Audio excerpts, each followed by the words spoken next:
Welcome to KKTV, and this is Dr. Mani Show. Today we have a very special guest, Dr. Nathan Okioga, who is a pharmacist in Walgreens in Iowa State. Thank you for traveling, Dr. Okioga, for this interview. So we are going to interview him. He's a man who grew up here, came as a young man, and is going to tell his story. So welcome, Dr. Okioga. Thank you so much for having me. Really appreciate it. Thank you. Yes. So, Dr. Okioga, my first question is, tell us who you are, how you have traveled your journey to become a pharmacist. Thank you so much for that question. First of all, as you all have heard, my name is Dr. Nathan Okioga, although I prefer to be known as a humble servant who just grew up who started from a humble beginning. Mm-hmm. And in a while you'll see some of my pictures when I was a kid. Somebody who grew up from a family that we spend more time figuring out which meal to skip in a day versus which meal to eat. Which meal to eat. And then I lived in a small grass thatched house that most of the time whenever it rained it will leak. And by all this looking, people will think like I wouldn't be able to get out of that to go places that I have gone so far.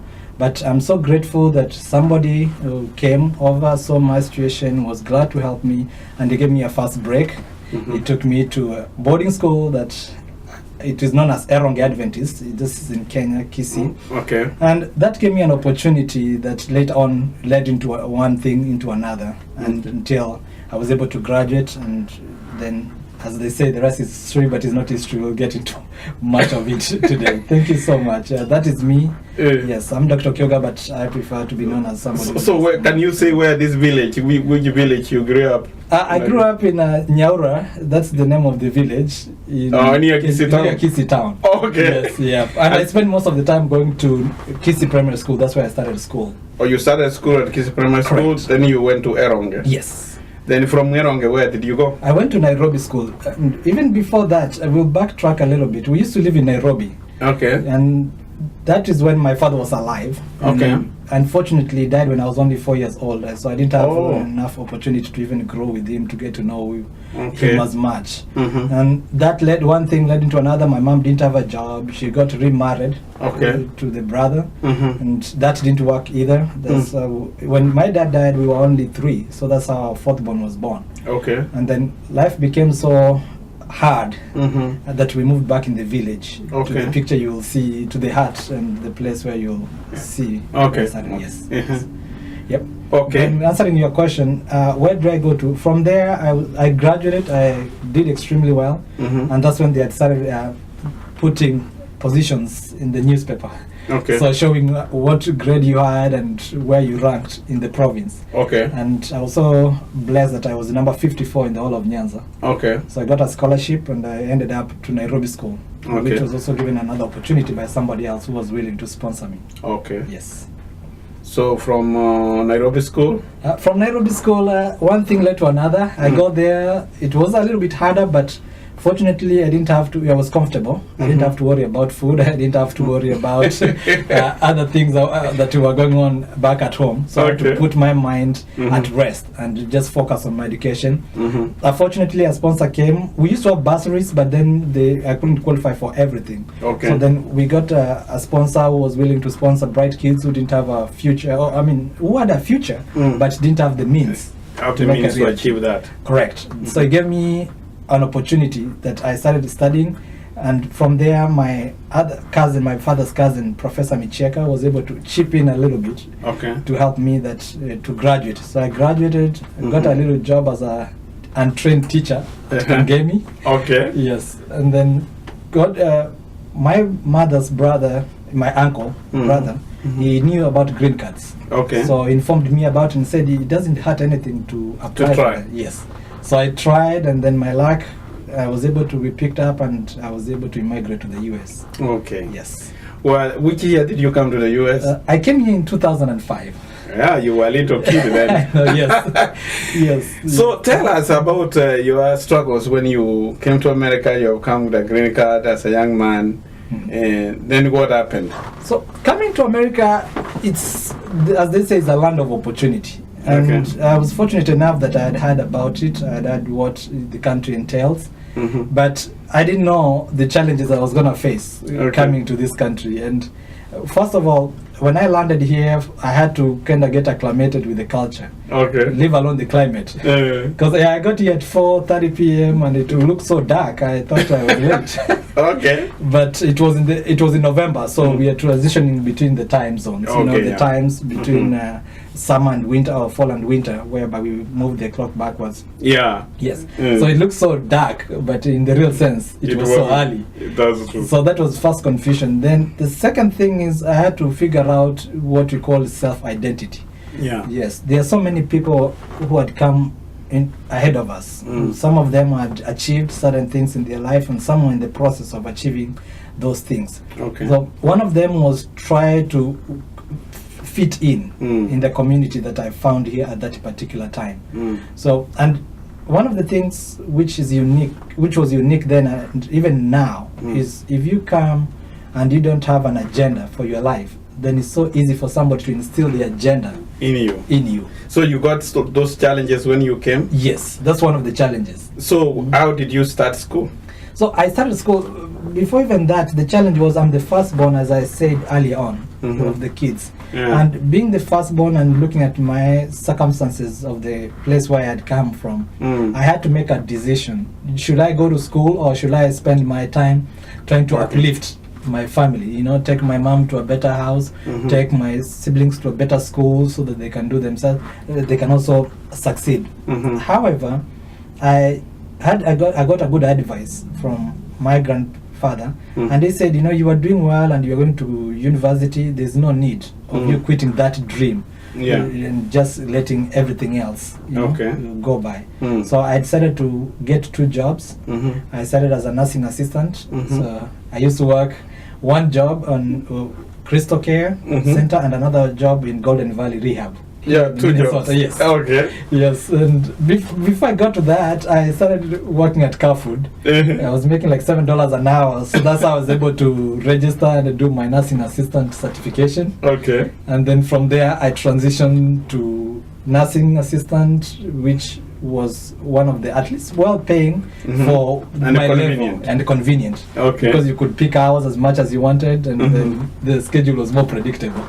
Yes. So I held on to that, and then I started studying. I did my SAT.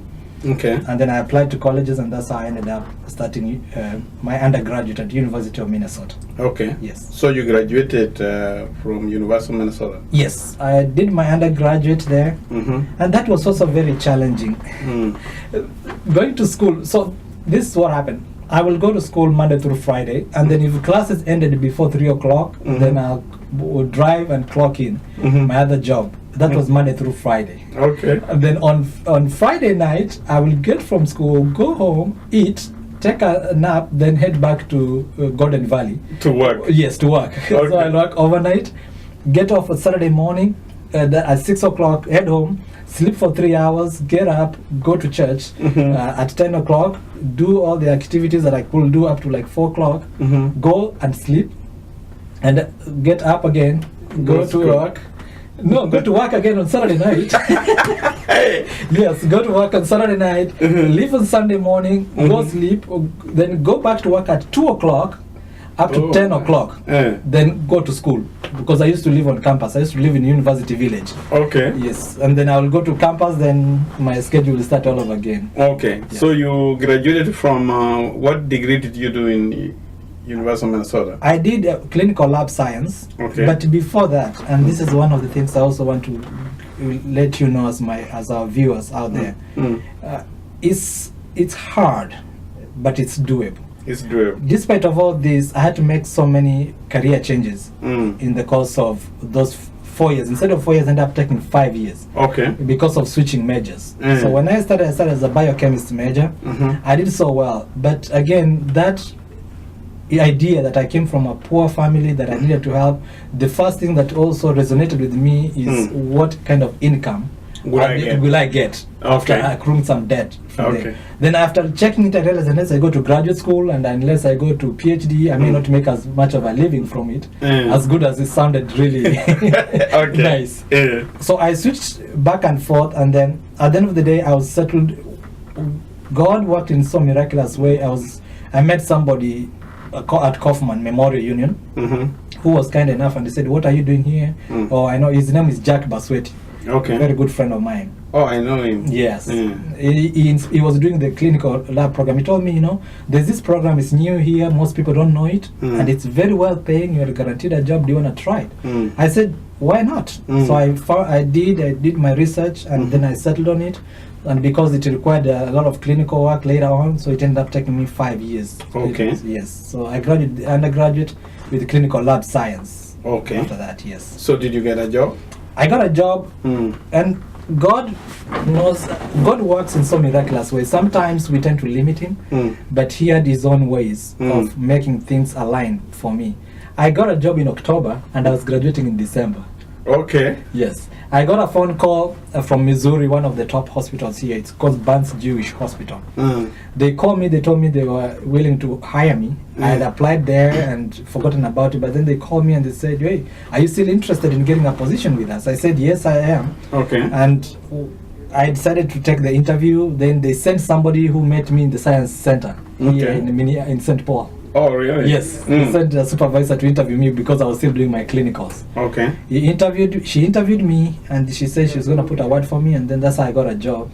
So by the time I was graduating, I was already guaranteed a job. The job. Yes. Okay. So yeah, things worked out for her, and I was very grateful for that. Okay. Yes. Then how long did you work there?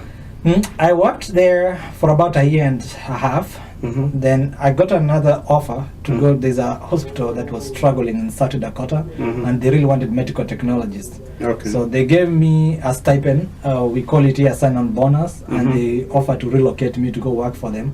And the only caveat was that I had to work for them at least a year. Okay. Or else, if I didn't work for them for that year, then I will have to return their sign-on bonus. Okay. Yeah, and during this time, I was applying for pharmacy school, and I was doing some extra curriculum activities just to increase my chances, and as well as some prerequisites for it while also doing that. So after going to Kenya and starting to build my mama house finally. Okay. Yes, I was able to make a good income to. That's after you graduated. Yes, after I graduated. So our condition wasn't good. Yes, while I was going to school, and for some people it may have looked like, okay, that was more urgent need, but to me I had to decide which was urgent versus what is important. Okay. So the important thing is I made sure that my siblings went to school.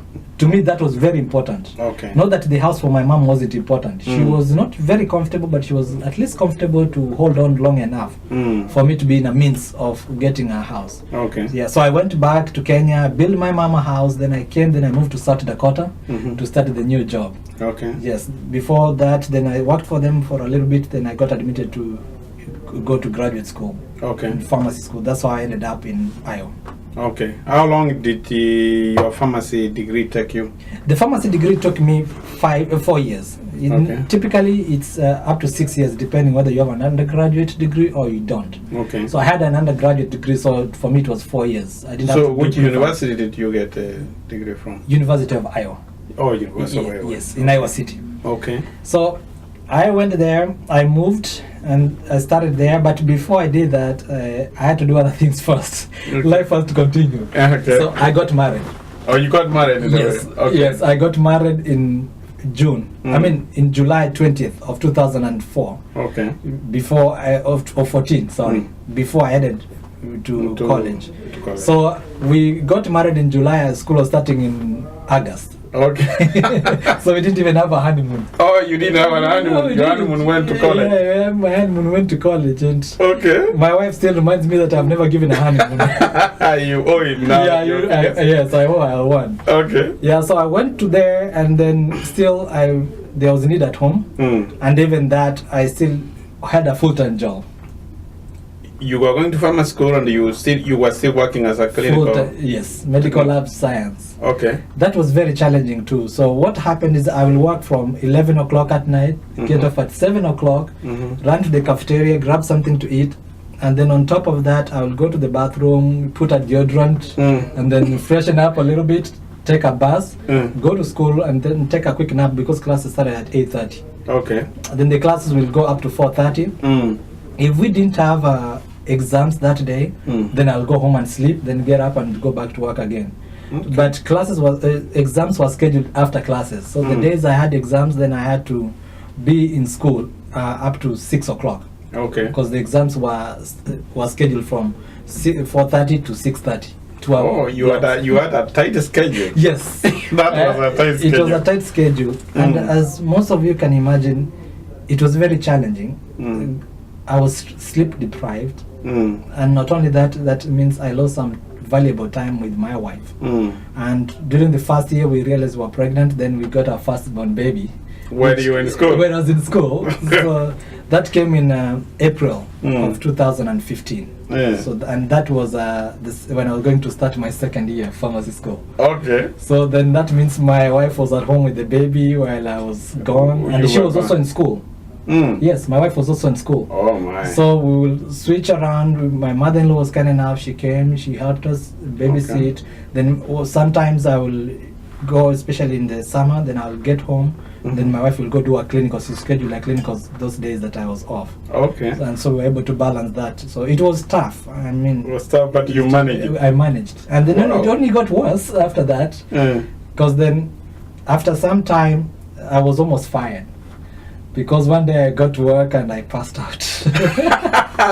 I slept. So it was going to happen the second time, because even Golden Valley, the way I left there, I was fired for sleeping because it was too much. And I had slept, and then they let me go. It was no sleeping policy, period. Okay. And they just fired you? Yes, from Golden Valley. Okay. But in Iowa City, they didn't fire me because it was hard to get a medical technologist. At the time, so they reprimanded me, so they gave me a written warning.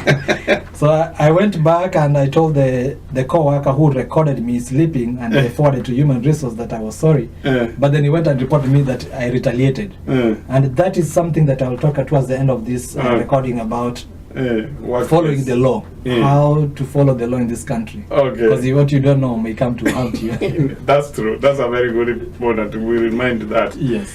So I see you had a really challenge. Yes.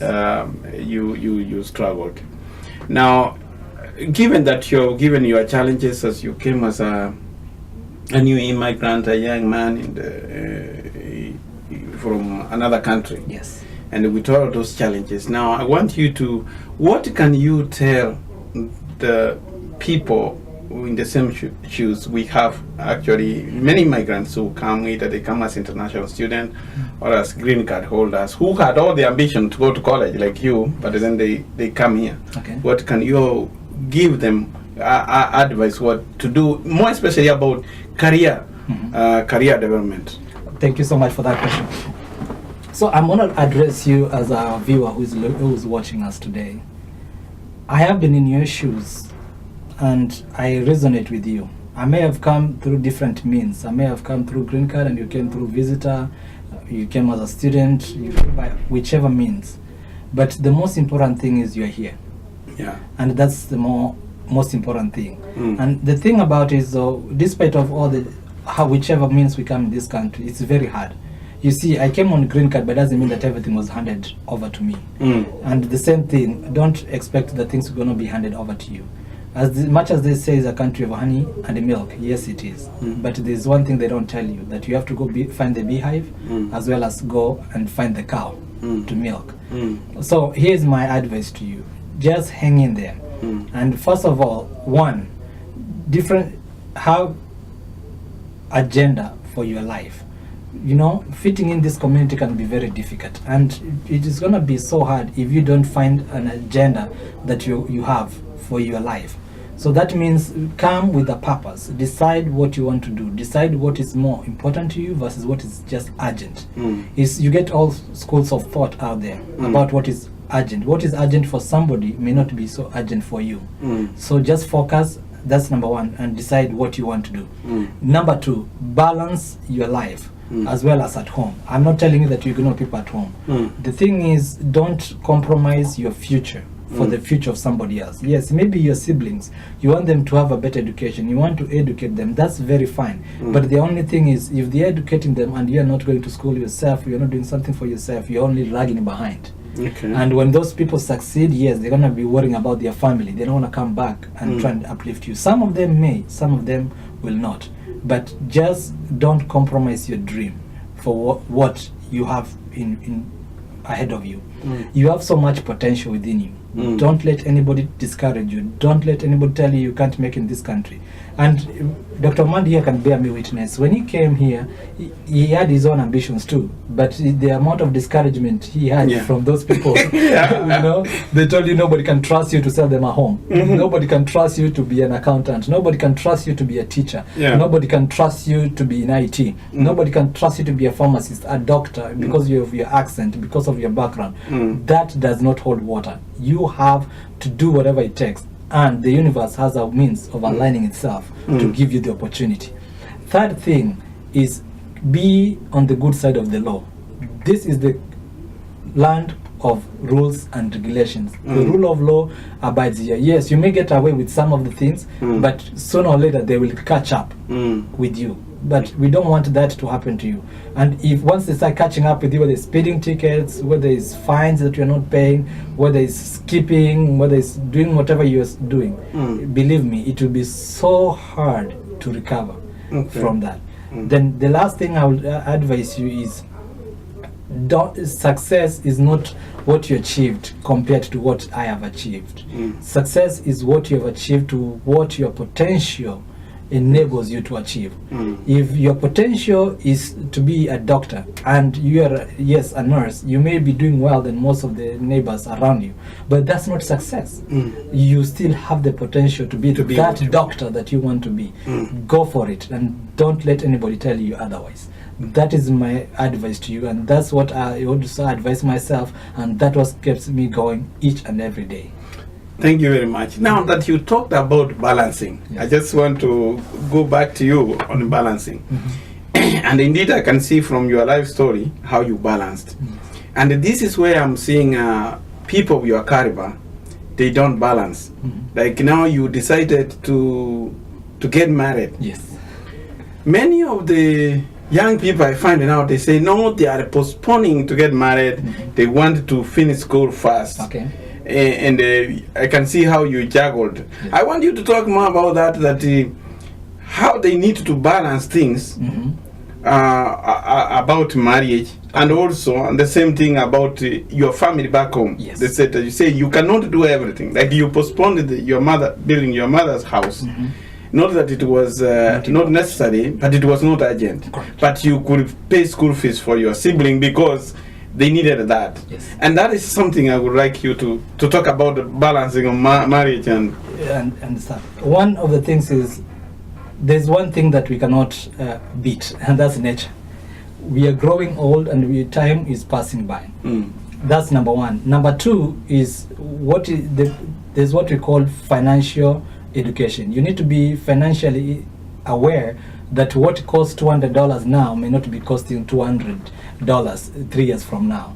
So balancing that, with that in mind, you have to figure out where you want to be in what time of your life. You have to give up a few things. One, you may end up giving up fun. You may end up giving up a few friends. You may end up giving up luxuries. Believe me, I went from affording my house, affording my nice apartment, to living on food stamps, to having Medicaid. You know, and a funny story about that, as I'm answering this question, is I used to go with. Now they send you the card. When we came, they used to send you something in the mail, like, how do you call it? Stamps. They call them stamps. So you basically used to go to the mail and get the checks that they send you. But now they give you a card that you go swipe. So every time I went to the store to use that, I will make sure I put in my bag so that nobody can see which card I'm swiping, so that they don't know. Because people have this notation that if you are living on welfare or on food stamps, then you are lazy, which may not be the case. You're not lazy. You're just trying to make ends meet. And also you have to let down your ego. Like, okay, I don't want my friends at church to find out that I'm living on food stamps. But if that is what it's going to take for you to be where you are, definitely go about it. So, and how to balance family and education. Make sure that you communicate with your spouse. And another thing is, you don't want to start family too late if that's something you have ever wanted to do. I wanted kids. I love kids, and I didn't want to start running with my kids when I'm 45 and I can't do much with them. I wanted to grow with my kids. Okay. Yes, so I decided to balance that, to make sure that yes, I sacrificed certain things just for this, and I knew education was temporary. 4 years were temporary, but I loved my kids for 18 years. 18 years. And after all this I was doing for their benefit. And the earlier I started, worked better for me for a simple reason. If I started going to school when my kids were teenagers, then I would have missed the critical point where they needed me to be at home, to educate them, to supervise them, to make sure that I provide the kind of guidance they need at that particular time. Well, they are young, like 0 to 4 years old, they don't know much. You know, so at that critical age, I had to make a decision. Yes, I love the kids. They can only miss me for the first 4 years when they don't know how to talk. They don't know what is right from wrong. But they will have me for the rest of their life to be as a guide for them. Yes. Okay. Thank you very much. This is the part 2. We are going for the other sections. So keep waiting. We are going for a break. Then we will come next to continue with the discussion. Thank you.